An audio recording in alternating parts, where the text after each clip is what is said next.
The title of this session is Securing a Mobile Government, Learning How to Run in a New Environment. And this is, without question, an issue that came up 99% of the time in the research we conducted that served as the core and the base of this program. Such issues as device management, application development, access controls, and building a secure BYOD environment are all certainly top of mind as it relates to securing a mobile government.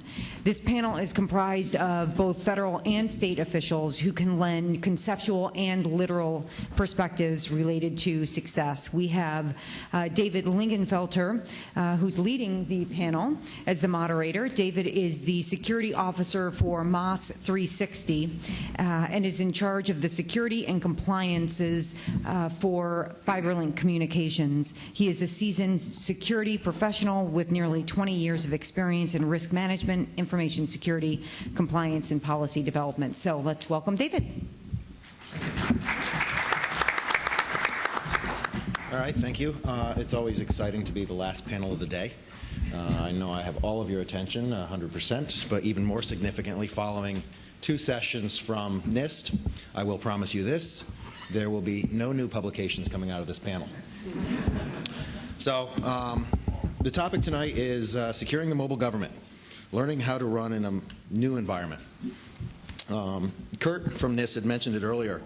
The combination of cloud and mobile, it's really a radical change. I really like that term a lot. It's not a big change. It's not a significant change. It's radical. I got into this industry over 20 years ago because there was radical things going on. I'm really excited that there's still that going on, that in this industry we're still making differences and making changes that are that significant. But with radical change comes a level of uncomfort or discomfort, the level of problems. But I would much rather be uncomfortable and learning than comfortable and stagnant and not doing anything new and sitting there by the wayside and letting things go by. So without much further ado, I want to introduce the panel, or actually have them introduce themselves. And then we'll start talking with some questions and really learning. And I'm excited because, again, the panel here is 3 different areas of government. We have state, agriculture, and defense. And so I'm really hoping to hear a little different from everyone. But guys, I'd like you to introduce yourselves. And when you do, talk a little bit about, if you don't mind, what your current state of mobile adoption is, and then what right now is making you uncomfortable. What's keeping you up at night when it comes to mobile environment. So we'll start right here with Eric on my left. Thank you. My name is Eric Kavaki, and I'm the Chief Information Security Officer for the Commonwealth of Pennsylvania. So state government, here I think there's a few. So, to give a perspective of what we do in the state, so as Chief Information Security Officer, I'm responsible for governance, risk, compliance, policy, incident response, user awareness training throughout the enterprise. We have about 45 different agencies. So about 85,000 users, and so it's a pretty large endeavor, a large complex enterprise with a lot of different business drivers at each of the different agencies. Probably not unlike a lot of what the federal is experiencing. From a mobile standpoint, really when we started taking a look at mobile about a year and a half ago, we really looked at it started with an assessment, looked at where we are as an organization and where did we want to go. Really, what did we want to do? We did have a large BlackBerry deployment, we still do, but really where do we want to go? What kind of organization do we want to be when it comes to what kind of devices we want to use? Do we want BYOD? And what kind of applications from a mobile standpoint did we want to do? So after that initial assessment, we really started to take off in implementing some policies, doing some pretty aggressive pilots in the MDM space, looking at the different MDM technologies to really look at which ones would work with our environment, considering all the different agencies, all the different types of business needs, potential different applications and what they wanted to do. We did implement Good for email, so we've sandboxed email for the users, and that goes along with our BYOD. So we did implement BYOD in the Commonwealth. We did implement BYOD policies. We have that in place today.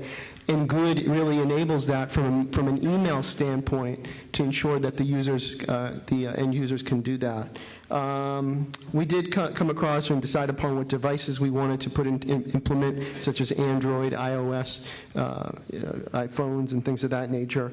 And so we based, developed policy with a base set of high-level security controls that we will implement with our MDM. We're now rolling out MDM across the enterprise. We've settled on a solution. It's a cloud-based software as a service solution. And with this high level of about 5 or 6 security top controls will enable mobile devices throughout the enterprise. We're also continuing, and when it comes to certification and accreditation of our applications, we have a regular certification accreditation process, and we've just started to implement that into the mobile space. Great. Craig? Hi. Craig Coucher from the Defense Media Activity, relatively new organization in the Department of Defense. If you've been around the military at all, you probably know us best by some of our longstanding products and services, such as the American Forces Radio and Television Service, AFN Radio and TV, Stars and Stripes newspaper, been around since the Civil War, and that's actually what we'd consider old media. We also are the hosts of about 600 or 700 of the Department of Defense public-facing websites, including defense.gov, Navy.mil, Air Force.mil, Marines.mil, and hundreds of others. And we're also, as you could probably imagine, pretty heavily into social media and things of that nature. So I look at mobile, where are we at, what are we doing in mobile in kind of 2 ways, internally and externally. Obviously, you've just heard everything I mentioned. You know that anybody who consumes newspaper, radio, TV, media in general, uses mobile devices. So our audiences are largely more and more everyday mobile. They're not bound to a TV in a living room or so, or a den somewhere. They're not bound to a desktop computer. We're learning to deliver everything of all of the above in a mobile fashion. So that's the external piece of that. Then obviously, like the other gentleman here and every one of you, we also have our internal mobile capabilities and what we're doing there. And what we're doing there generally is in alignment with what the big DoD is using. And we push the envelope a little bit more with non-sensitive information and some of the things we're doing with iPads and tablet devices and things like that from a journalist's perspective, a journalist dealing with non-sensitive information, open public interviews and things like that. But generally, we're pretty much conforming to what happens in the rest of the Department of Defense and waiting like everybody else with bated breath for the iOS STIG. Long time coming. What keeps us up at night, what keeps me up at night is not so much on that internal side, it's on that external side. When you get into doing apps and things like that, all of a sudden you're in the business. You may or may not really think about it at first, but all of a sudden you're into the business of massive publication of software going to hundreds of thousands or millions of devices. So that brings it along with that, a certain amount of risk and apprehension. So I'll probably talk a little bit more about that as we go through the panel here, but that's one of my key issues. Great, thanks, Craig. Brad? Yeah, thank you. My name is Brad Nix. I'm the Chief Information Security Officer at the Food and Nutrition Service at the USDA.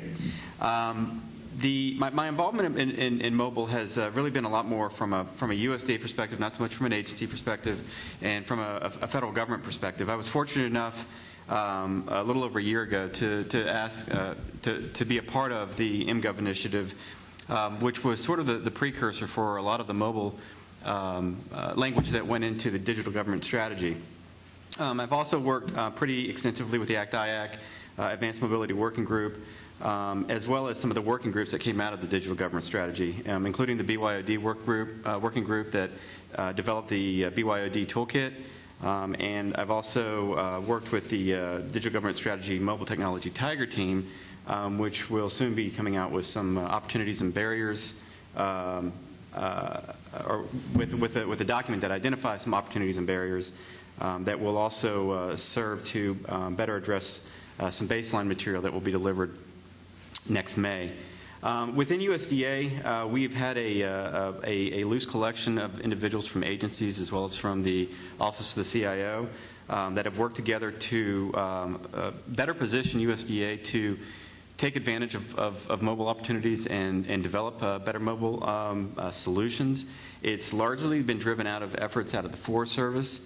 They're the ones with the deep pockets and the ones with a great business case right now for mobile solutions. I've served on that working group as a security officer. I feel that it's sort of our responsibility as the security officers to make sure that we get involved in these things often and early on to make sure that the solutions that are being developed are done in a secure way. So, I'm sure there are a lot of meetings that I'm not invited to, but I do my best to try to establish a security posture, but do it in a way that enables our mission and the business solutions that our business managers are trying to achieve. Within that group, we've got a couple different work groups that have been working pretty extensively on mobile and how to implement mobile more successfully within USDA, and it includes a group that's focused on BYOD. And when we look at BYOD, it's not as much a part of, you've got the real basic scenarios of email and calendar. I think that we all sort of recognize that as the 80% scenario. But I think what's a lot more interesting to me is how can you use a BYOD solution with your program participants that are out there fighting fires, or out there tagging cattle, or out there looking at other livestock and providing inspection services for the American citizens. So that's a pretty big part of what we've been doing. We've been looking pretty extensively at MDM solutions, or whatever the new acronym that relates to MDM might be. We're also looking at application development. Like I said already, security is a big part of that discussion as a work group. And then another one that I'm pretty excited to see come along is support services, or acquisition support services. So, how can I provide a self-service capability to employees as they come in to purchase a mobile device or acquire a mobile device, making sure that all the right approvals are taken care of along the way, and providing all the right plans that are relevant to that user who is actually requesting that service. A couple of the things that we are going to be looking at in the future, and actually, I'll tell you what, I'll address that a little bit later. Some of the things that we've delivered in our work groups have included things like just facilitation of discussion between our legal department and our security group to get a better feel for what kind of challenges, what are the real-world challenges that we're faced with BYOD. We have developed our own reference architecture, which, quite honestly, if you looked at it, you would, if you had seen the DHS early draft versions, you would see that they're very similar, and I won't hide the fact that we borrowed very heavily from what had been done at DHS because we didn't really see the need to recreate the wheel there. And then also the development of a mobile policy. We originally started out with a mobile and a BYOD policy, two different policies. I actually argued for and successfully encouraged our team to just go for one policy that addressed both mobile and BYOD in the single policy. And much to my dismay, as soon as it started going through the policy group, they immediately said, no, we need a separate BYOD policy. So we're working through the machinations of that right now. And we also recently awarded a mobile management, probably better term for that, but an RFP to help us service mobile in the future. And that's going to be everything from application management to device management. It's kind of one of those everything under the sun type of RFPs, as far as I've been briefed, and we'll get a better briefing, I think, within our agencies as to what we've actually purchased there. But I'm looking forward to seeing how that actually evolves. So as far as what keeps me up at night, and I was listening to Dr. Ross, and a lot of what he just talked about is this is really just kind of rehash of a lot of what he just discussed, but really, and just to prove it, I've got the timestamp and on this actual document itself that precedes his presentation. But it's about complexity for us, or for me, it's about complexity. The complexity that the solutions and the potential solutions that we are looking at right now. That they hit so many different parts of our business, so many different parts of our IT organization. The solutions, all those different parts of the solution touches are things that are areas that we're looking at within the federal government for common solutions, but we're having varying levels of challenges addressing those challenges. So, as an example, identity management. We have some direction that's coming up on the use of derived credentials on our mobile devices. But I know that, going back a year, when we first started looking at mobile, the first thing that we realized is, we put so much effort into these PIV cards, and now all of a sudden you've got a mobile device that, of course you can get a sled for it, but, the mobile device doesn't easily match up to that PIV card whenever you need to do an identity verification. Data management is huge for us. Dr. Ross talked about that, but at the end of the day, it is all about the data and understanding what our data is, what our trust data is, what we can provide what we have a greater risk tolerance for allowing access to, and what things are out there that we have to protect and have to be much more closely protected and can't be accessed on certain devices that have lesser physical securities. Device management is a big one. We've had a very difficult. We've had quite a challenge managing our physical devices for the last 30 years when it comes to IT. And now all of a sudden you've got these little PDAs, and not only do you have one, but I have two. So not only do I have my laptop now as a mobile device that's provided to me by my agency, but I have an iPad and I have an iPhone. So I've just tripled the amount of work that goes into managing triple amount of work that goes into device management within my own agency. Application security. How are we going to manage our applications? Traffic monitoring and visibility. How are we going to ensure that the traffic that's coming in and out of these devices is being routed through the same TIC capabilities that we've put a lot of effort into ensuring that we've got visibility into our government traffic? And, of course, another one that has been discussed previously today is user awareness.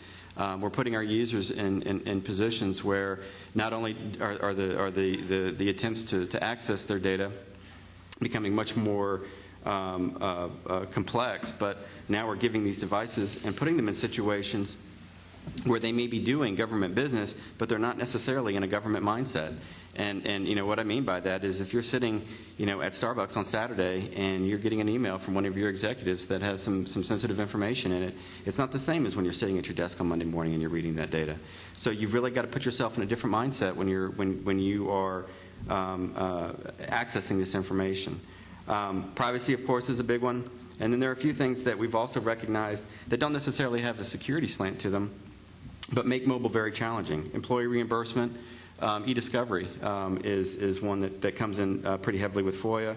Telework issues, union issues, and even things as simply as employee work time rules that are stipulated by OPM. Especially when you start dealing with the unions, when are you and when are you not on the clock? That's a pretty big list of things, and it doesn't really cover everything. So as far as things that are keeping me up at night, it's how do you swallow that? How do you consume all of that in a way that you are implementing solutions that are being done in a cost-effective way at a time when budgets are increasingly being driven down. And the more, even harder part of that is the solutions are being promised as cost-saving solutions. Sometimes we're actually strained to actually prove that they actually are cost-saving solutions. And even worse, we can't implement these solutions without a fairly sizable upfront capital investment. Great. Thanks, guys. So there you have it. It's that simple. Adopt mobile, adopt management, you're done. There's no problems. I heard several key things already. BYOD, data protection, app security, consumerization, and privacy. All very important factors, and we're going to get a little bit more into that.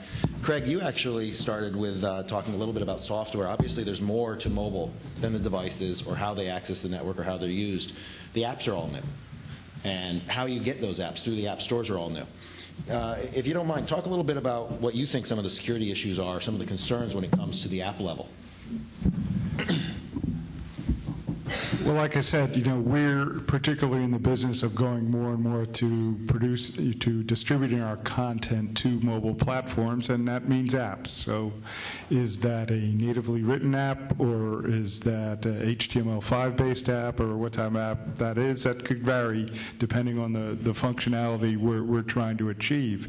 And in a lot of ways, something that's emerging is it's easy to get an app. If you just want a basic fundamental app, it's an outsourcing process, and you can go to many different shops, and you can say, well, here, I'll just give you a couple of RSS feeds and this and that, and this is kind of the look and feel I want, and boom, you've got an app. Somebody's producing, some third party is producing that app and distributing that app, and you're a hero because you got an app and you did it in like 90 days or something like that. Incredible. And you didn't really write a line of code yourself. Okay. But what is that app really doing? Yeah. How many folks here have your agency, your organization has apps, pushes out apps? Any? Not a lot so far. A couple, a few. The interesting thing I found when I started looking at some of our apps and some of others in DoD is, what is that app really doing on your device? What is it really allowing? What is it really accessing? So you look through some of the settings on these apps and you find out, this app, I'm just trying to push out information, but this app says it could access users' contacts. This app says it could control the camera. This app says it can access location services and things like that. And then you think, is that something I really want to do? Is that something I really should do? Is that something really legal for me to do as the government, is start having apps out there that are location-based or that are, can access people's contacts and stuff? And the answer to most of that stuff is probably no. But there's not a lot of really defined policy in that. There's policy, obviously, about collecting personally identifiable information in that, but that's, again, as Dr. Ross, I think, very adequately described, not necessarily something that people think of when in their process of becoming the hero for putting out the agency's first app. So it's that type of thing that is really, what is your app doing? You're now in the business of distributing software. It's not just a website behind your layered defenses in depth within your public DMZ and all that good stuff. It's software now that is essentially fire and forget. It goes out on the App Store someplace, and tens of thousands or millions of people have downloaded it. And what is your responsibility for what happens next? Yeah, absolutely. A totally new paradigm there. You mentioned something, though, that caught my attention, and it was around apps doing more than what they're supposed to do. It comes back to privacy. Are you accessing their personal information? Are you accessing their personal records? Eric, from your perspective, what's being done about that, or what can be done to protect the privacy of the end users and their digital rights when it comes to this sort of thing? Well, when it comes to, I think, digital rights, depending on the device. So when we look at, mobile devices, internal devices that are set up by the organization, and then you've got BYOD, which is just taking off. I mean, BYOD is something that, this is a culture. I think Ron talked about in the previous discussion about the culture changes, that this is a thing that's happening. People want to bring their own devices. They want to be able to do whatever they want to do with it, and they want to use it for work. And there's a lot of privacy issues that come with that because of the type of potential data they have on their device, and if they're going to be using that for work. So there is a limitation when it comes to what a user can expect when it comes to privacy on their devices. And at least with BYOD and some of the policies that we've implemented, those devices Brad talked about, the e-discovery. Well, those devices are subject to e-discovery. They're subject to our Pennsylvania right to know law. So those are things that users need to take into account when they're using their own devices on our network when at BYOD. Those are some of the challenges, and especially when that can turn people off. So there is a balance when it comes to privacy issues with their own data. For instance, if we wipe a personal device, if they have their pictures and photos and things of that nature. I mean, that's a huge privacy concern. You know, we're really destroying that person's data, and they have to agree to that. So those are some of the, I think, the challenges to things like BYOD. You know, regular issued devices that we issue out are just like anything else, like a workstation or a laptop, and all devices, regardless of whether they're BYOD or internally allocated devices, are subject to monitoring and compliance.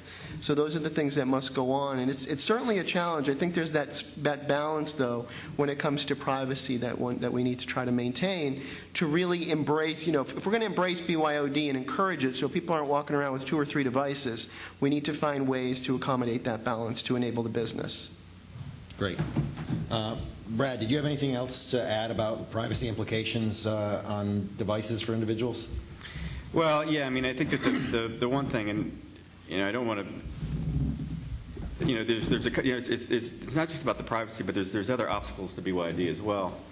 You know, I think that one of the biggest issues that I see is that in many of the I'm fairly new to the federal government, and within my organization and a lot of the organizations or agencies that I've seen in the federal government, governance of risk management is a fairly immature or newly evolving type of capability. And when you're talking about BYOD, there's a lot of risk management that comes into play with BYOD. And you're working through a lot of diverse requirements and risk postures within your agency. And right now, that's all sort of being managed by a single risk management function, which might just be a CISO sitting in an office making recommendations to a CIO as to whether or not a risk should be accepted, and not completely understanding what the business's needs are, what the business's risk tolerance is. So I think that you know, from a risk management perspective, there's a lot of work that needs to go into ensuring that the business owner and that CISO-CIO relationship and the Office of the General Counsel, as well as the IG, are kind of all on the same page with respect to the risk that is acceptable to accept and what is realistic to accept given the business's needs. You know, as far as privacy is concerned, you know, I think as you know, for our government furnished devices, you know, I think that the scenario is fairly straightforward following the City of Ontario versus Quan decision. I guess it was earlier this year or last year, that basically said that the government did have the right to seize a device that may have been used for personal purposes, but it was a government furnished device. We don't really have that precedence right now for personal devices, and we don't really understand we don't really know what our rights are to actually seize those devices. And you know, there are criminal situations where I think that it's pretty obvious, and you can work through the legal process to make that happen. But you know, that's not always a reasonable process for us to use. And if it's the difference between, you know, understanding or not understanding how a device has been compromised and then used to either step into another vulnerability or make another attack or exfiltrate data off of that device, it's kind of important for us at times to sort of be able to actually have control of that physical device and not just pull, you know, data off of the stuff that we know was last synced off of that device. So that's a pretty big deal for us. You know, I think that there are a lot of policies that should be developed outlining the government's rights for FOIA and e-discovery, and what the limits of those rights are. Great. So I just want it noted for the record that I've avoided the elephant in the room up to this point, but these guys have all mentioned BYOD in every single answer. So it's my turn now. I'm going to start asking some questions about BYOD, even though I've already provided all my BYOD responses. So. All right, then I'll just hit the other two guys. But yeah, BYOD is significant. These are consumer devices, and our employees already have them all. So letting them into the network, not letting them into the network, what are the implications of that? So, Eric, as I mentioned, they're already there. They're mainstream devices. The private sector has already adopted more or less allowing these personal devices to come in. Do you see the government getting there? And is there anything right now, or what is holding back the government at this point from adopting a more global BYOD policy? I think one of the reasons why I think that the private sector has such an easier time, well, one of the reasons that they have an easier time getting there is it's one company. when you're dealing with either the federal space or when you're dealing with either the public, state government, which is, you're dealing with all these different agencies. And all these agencies have different business requirements. At least in one company, you can settle on what is your business requirement. When you're dealing with either state or federal, now you've got the unions, you've got HR, and you've got IT, and you've got the business that all have different ideas of what's acceptable and what's not. I think what's imperative when it comes to BYOD is making sure that in the beginning, all those different entities, in whether it's federal or state government, are in a room together to really talk about the challenges and what are the what are the commonalities, what are the areas of agreement that can become they can come to really form some kind of a compromise. Because I know in our state that's what had to happen. There was a lot of back and forth with the union and with IT and with all the different agencies saying, no, we want to use BYOD like this, no, we want to use BYOD like this. So I think, when it comes to state and federal government, everybody wants to just do their own thing when it comes to BYOD. I think the governance and policy is critical, and that's why getting those different entities together right from the beginning and hashing it out to come up with an agreeable BYOD policy is really a roadmap, and really that's what Pennsylvania did to enable this. We had to get all those different entities into a room. I think with the different private companies don't really need to deal with some of that, some of that different kind of different nuances that happen when we're talking about either federal or state government. So, there is a roadmap to getting there, but getting those different entities together, I think, is the most critical thing, getting them at the table, and really just, working through the different differences, and then effective governance and an effective policy, and putting that policy in place, I think will enable BYOD, and then you can do that across the enterprise, whether it's federal or state. Great, thank you. Craig, how about you? How have you guys handled the BYOD scenario? Well, as you can imagine, an organization like ours, which is, media, public related, not too many people who aren't loaded to the gills already with their own personal technology. So it's a big push from the user, from community and organization to use the best devices. Now, if the government happens to buy it for them, all the better. But, in DOD, that's, with a lot of the newest, the latest and greatest, that just isn't happening. And I don't know that DOD in particular will ever be keeping up that much. But, part of it, I think, to me, is looking back at, there's always been BYOD at some level, and there always will be BYOD at some level. And maybe in the past, there wasn't so much emphasis on the bringing, but there was always employees of an organization using their own communications devices, whether that was your hardwired home phone and that number you always gave up for emergency contact or after hours or whatever. You were always using your own communication devices in some fashion, and now it's even more because now, everybody's got the home phone, which you use rarely, but you're 24/7 have, some device in your pocket or strapped to your hip or in your purse or somewhere. So that's going to continue, and that's a form of communication that everybody's going to walk around. The thing that's evolving with that, to me, is how you actually getting that information, and how are you how are people ratcheting up the use of that? Is it just a voicemail, or is it a voicemail that becomes a text message, or a text message that becomes something else, and on and on and on? And the communication winds into various forms and fashions, and I don't know that you can keep up with that. So something that we've started to do is step back and really look at the whole problem from an information perspective and say, let's talk not about the devices or the communication channels so much, but let's talk about the information that the people want to deal with. And let's define what is really sensitive information and make sure everybody understands that. And then let's agree on what's really non-sensitive information and to what degree it's acceptable to have the use of your own device, in an engagement in a conversation with someone else in the organization. So we're actually going to the point of creating our own policy that defines sensitive and non-sensitive information in a lot more contemporary specificity than exists in current, particularly DoD policies and regulations now. And we'll take a look at that once we shake that out and, hopefully be as flexible as we can, recognizing the realities that everybody uses this stuff all the time. Yeah. All right, Brad, last chance. All right. Anything on BYOD? You twist my arm. I'll go ahead and keep it going.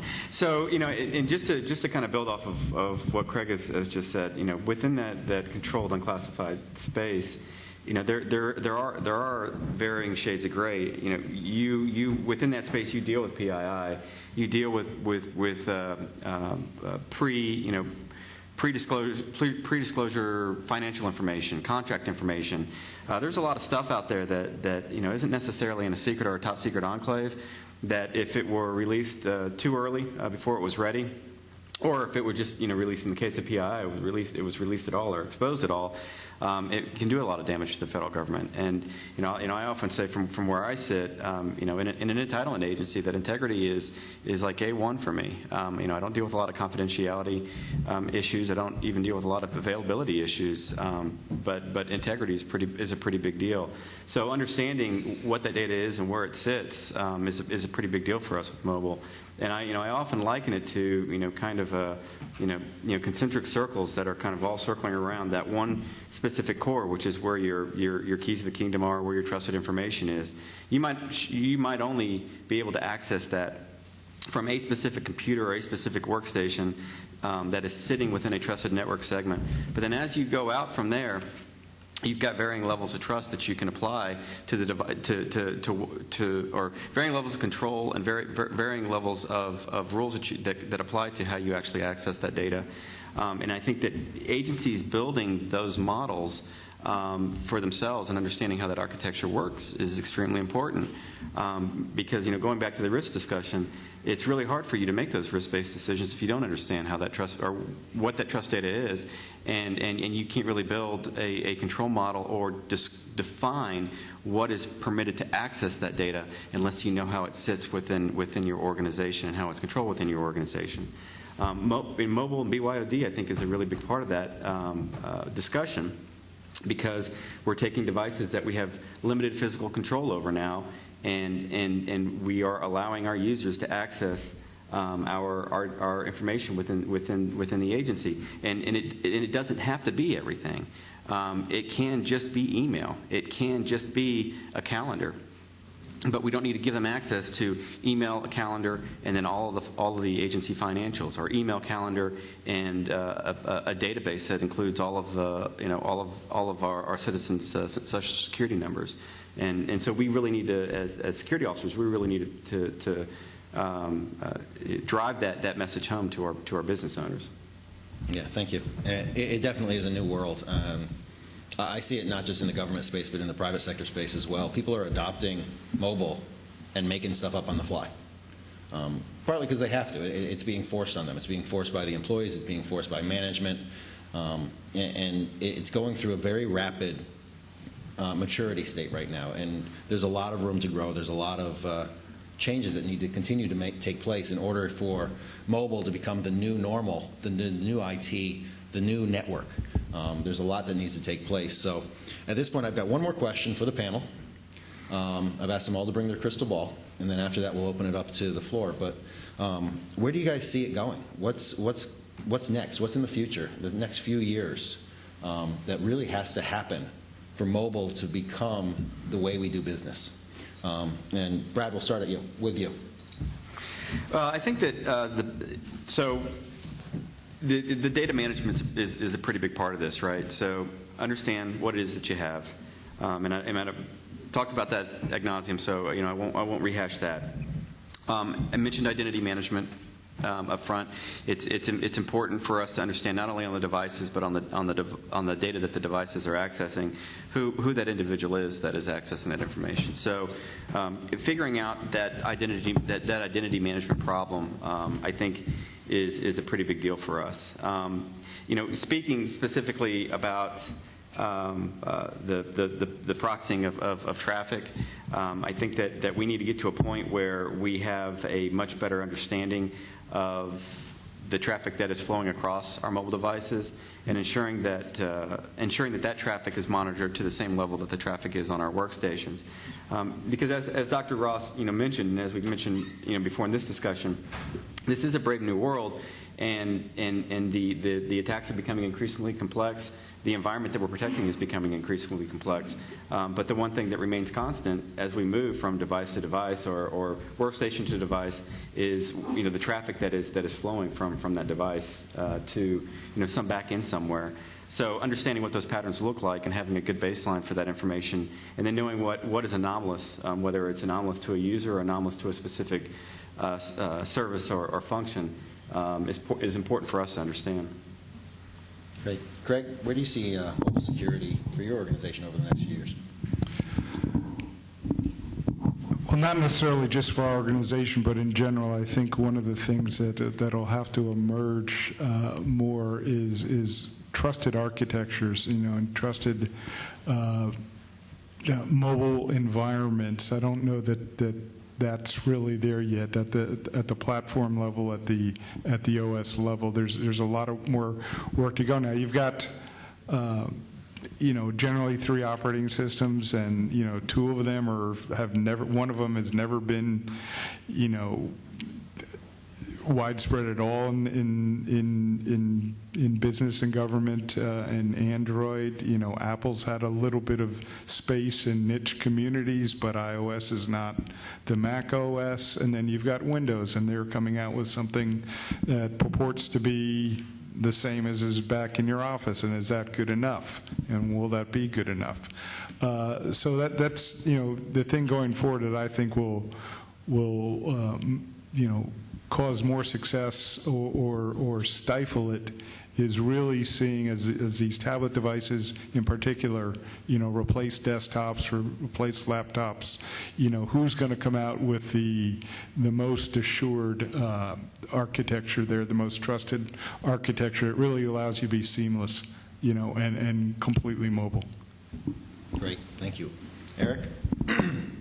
Well, I really think that the future's here, and it is mobile. I think that when we look at desktops, laptops, I think that's old school. And I think as more people get mobile devices, what does the future look like? It looks like a bunch of people with mobile, and that's all they have. I think the day of the desktop is really going away.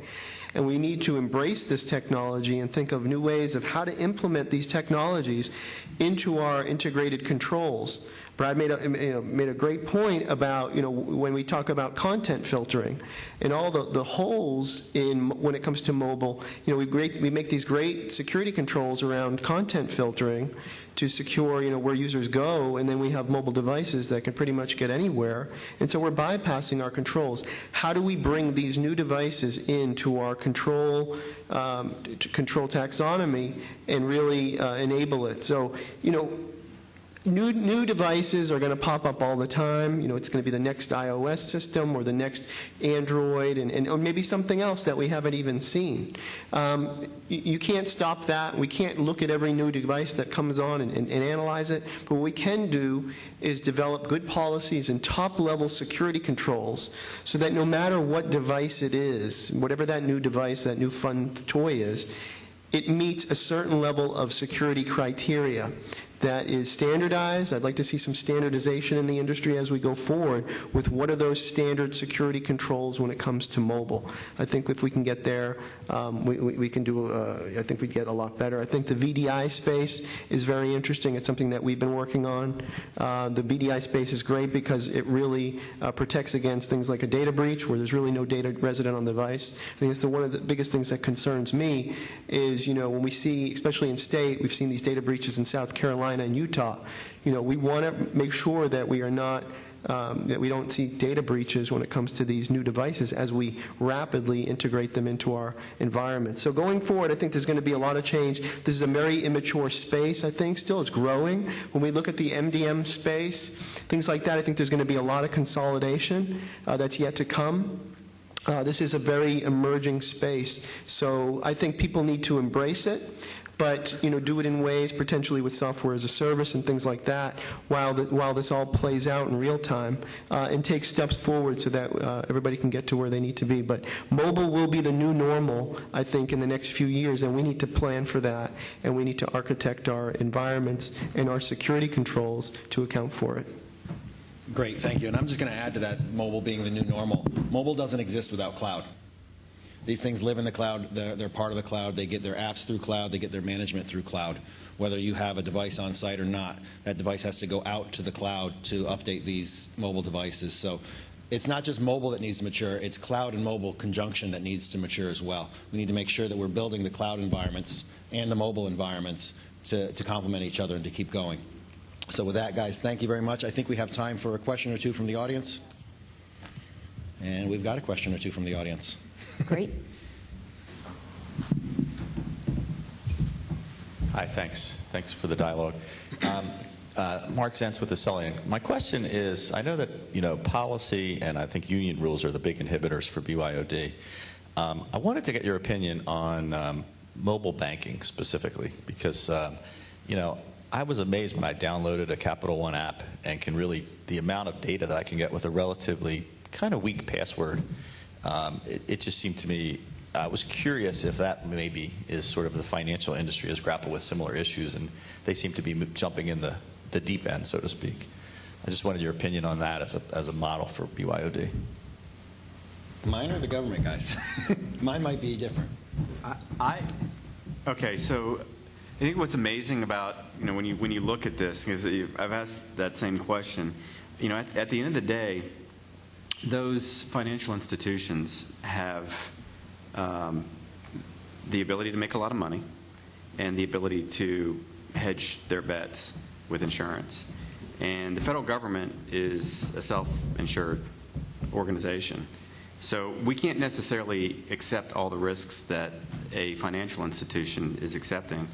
They know that if they provide access to financial information, that's your financial information, through an app, and something goes wrong, that there are certain things that they can reimburse you for, certain things that you as a user may not be reimbursed for, and you should understand that before you use that application. But at the end of the day, they're providing the same access to that information that they would be providing to you if you were using a web application. And so, I think that really it's, they've just got a little bit more of an ability to kind of hedge their bets than the federal government does. If we mess something up, and it's like I said before, there's an integrity issue, and you can make the argument that memories are short when it comes to those things, but you still don't want to be the one that's responsible for substantial exposure or loss because you approved or said it would be okay to access certain information through a mobile application. I think one of the challenges too, one of the challenges that we deal with when it comes to mobile apps in general, when it comes to certifying and accrediting mobile apps, how secure is that application really? How secure is the source code? Was it developed properly? We do a pretty good job with our web applications, but a relatively new area that we're having a few challenges with is in the mobile space. So I would be, I potentially would like to challenge that company. Is this, application should be PCI compliant, and really what is the assurance that it is ultimately secure? And if you're running that application on, what are you running it on? If you're running it on an Android device, there's potentially more risk than if you're running it on a different device because of the inherent risks associated with Androids.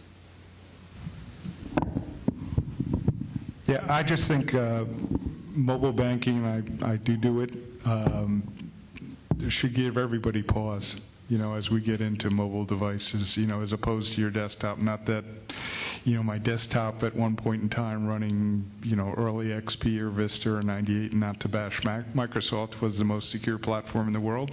But, I did it like a lot of you all did too. But now, you look at different things, and so last year I filed my taxes with TurboTax on an iPad. Then I got to the end and I realized they wanted to store my return in the iCloud, and I thought, do I really want to do that? Whether I do that again this year, I don't know. How do I get that tax return off the iPad now and stored someplace else? Something I got to figure out. So I just think it's, again, making apps is not that hard. Doing it right, doing it securely, and protecting everyone's interest involved is another story. Yeah, I just add one more thing that I forgot to mention. Early in my security career, I was involved with an ethical hacking group or penetration testing group, and we did work for 2 major banks. And for both of those banks, the best practice was that they would take 3 different companies and have them pen test, not the entire application. Sometimes it's the entire application, but a certain function of that application. You had 3 different companies that were contracted to do that. Look in the federal government, and I think that cleared space, notwithstanding, ask agencies how many companies they have pen testing or ethical hacking the applications that they're putting out there on the web. You'll be lucky if you find anybody that's actually having 1 company do it. Much less 3. So it's just a matter of the amount of resources that you have to throw at something. And I really think that these companies are developing these apps and they're putting it out there just for the matter of convenience, because they need to have a leg up on their next competitor that's doing the same thing. So it's a mad rush to build these applications quickly and to get it out there so that they can maintain customers. And I just think that there's some risk associated with that, because have they done all their due diligence to make sure that the apps are ultimately secure? So that concludes this session. Unfortunately, we'd love to take more questions, but time is officially up. First and foremost, thank you all for participating. It was a great session.